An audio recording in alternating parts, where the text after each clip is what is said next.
Hello, and welcome to my YouTube channel for Oasis Creations Bakery. My name is Lasan Campbell, and I am the baker who will be sharing my delicious recipes with you all and different techniques that I've learned over the years to help me with baking. Now, the point of this channel is pretty much I just want to show you a different way of baking with using gluten and dairy-free products, also trying to do a couple of vegan products and vegetarian products, and just regular products for all you normal people out there. So I hope you learned something. I hope the information I showed you actually enlightened you in something, and thank you for watching my channel. Now today we're going to make gluten-free chocolate chip cookies.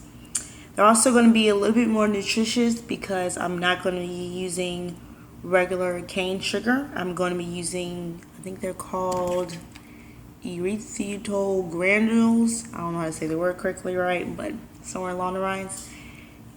It is a substitute for sugar, not nearly as many calories, and it's all natural, so it gives the less effect as sugar would normally give you. The only sugar in the recipe will be in the chocolate chips because they're Ghirardelli dark chocolate chips, so it's not too much sugar, but that'll be the only sugar throughout the whole recipe. So I hope you enjoy, and let's get to it. Now the ingredients I'm using in this recipe are sea salt, and I use the natural first finest sea salt because it's a lot more real to the regular just salt than the iodine salt, sea salt. Let's see, baking soda, almond flour, and this is what helps make the recipe gluten-free.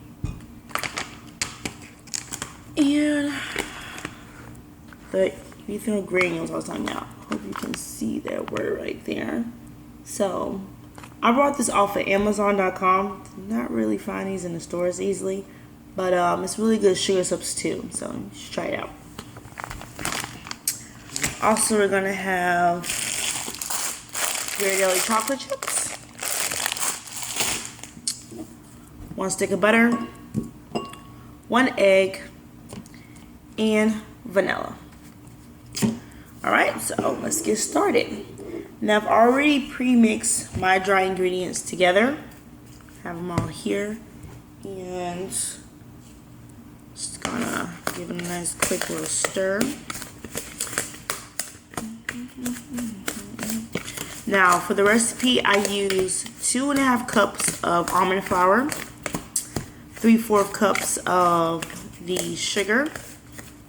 I use 1/4 teaspoon of sea salt, 1/4 teaspoon of baking soda, and for the wet ingredients, which I already have mixed as well, I'm going to be using 1 full stick of butter, which is 8 ounces of butter, 1 egg, and 1 tablespoon of vanilla.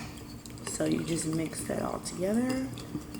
So mix the dry ingredients together, mix the wet ingredients all together, keep it all separate at first until you get everything thoroughly mixed. Okay, so after that is completed, we're gonna add the wet ingredients to the dry ingredients a little bit at a time, not too much.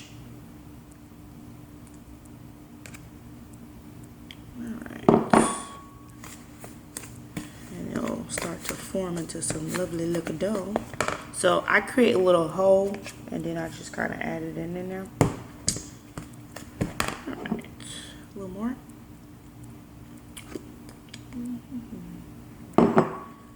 And before you start baking this recipe, make sure you wash your hands, because clean hands is what you should have when you're in the kitchen. And nobody wants to eat your cookies if you don't wash your hands. That's just nasty. Just saying. FYI. So, now I can add the rest of it. Alright.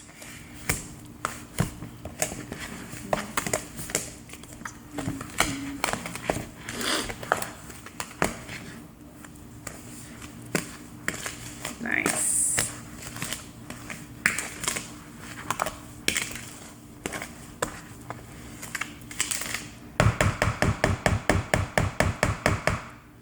Alright, so when you finish stirring your dough together, this is how it should look. If you pick it, it should be pretty sticky. Not like your traditional cookie dough, because we're using almond flour. So they are made from almonds and they just react a little differently. But almond flour is a really great substitute for gluten-free baking goods. So instead of using regular flour, I use almond flour. It substitutes very well. I've used it in the past and I've gotten similar and even better results. And it tastes good too. So after you mix the dry ingredients, then you add the chocolate chips. I'm doing 1 cup of dark chocolate chips. I don't really have a specific amount of chocolate chips. You can do as many as you want. And if you want to add a little flair to your chocolate chip cookies, you can do white chocolate chips, milk chocolate chips, or you can add nuts to it as well. It's all up to you. So you just stir in the chocolate chips a little bit, and then your batter should look like this. Nice. Okay.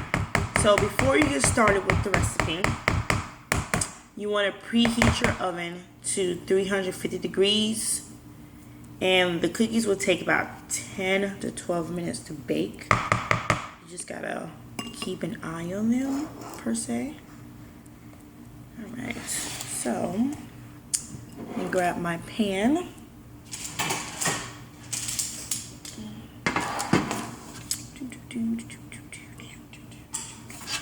Alright, now I just have a regular small little scoop, and I'm just going to scoop the cookies on here one by one. I would suggest you bake the cookies on a sheet pan with parchment paper. Spray the pan first, lay down the parchment, helps the parchment stick to the paper, and then spray the parchment paper so your cookies don't stick. Okay.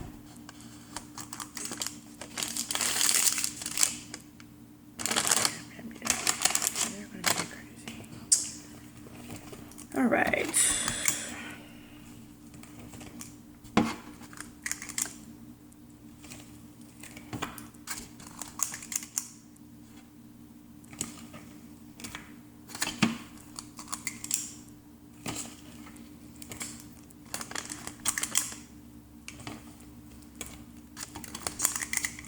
I'm going to be making 15 cookies.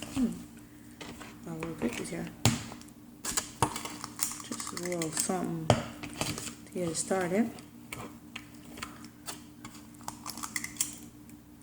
And also, if you want to change up your sugars or even the flour, you can do this recipe regular flour. If you don't want to make them gluten-free, it's probably your choice. And if you want to change up the sugar, you can do brown sugar with regular white processed sugar, but I won't suggest that because I'm trying to be a little more healthier, but still enjoy my sweets. Also, I've used coconut sugar with this recipe, and the coconut sugar is nice. Gives it a little bit of a more nuttier flavor, which I like, me per se. But not too crazy, just different type of balance. So you should try something new. Test it out. See what you kind of like. Traditionally, in a chocolate chip cookie, most people just like it to have chocolate in it, and they'll eat the rest. Okay. So cookies all panned up. I'm gonna go put these in the oven, and when I come back, they will be perfect. Voila. So I'll be back. Okay. I am back, and the cookies are done. So this is how they look when they come out. I had them sit here for a minute. And open one of these up. So that was still kind of warm. So chocolate chip cookie, simple, basic, nice, soft. They're not as dark as normal chocolate chip cookies. I mean, some are lighter, but there's no brown sugar in here, which helps give that caramel color to them. If you do use coconut sugar, they do come out more with the caramel color, so if you want to try that, you can. But besides that, thank you for watching. and I will be posting more videos. Please look out for them, and have a good night. As you can see, it is nighttime. All right, enjoy. Bye.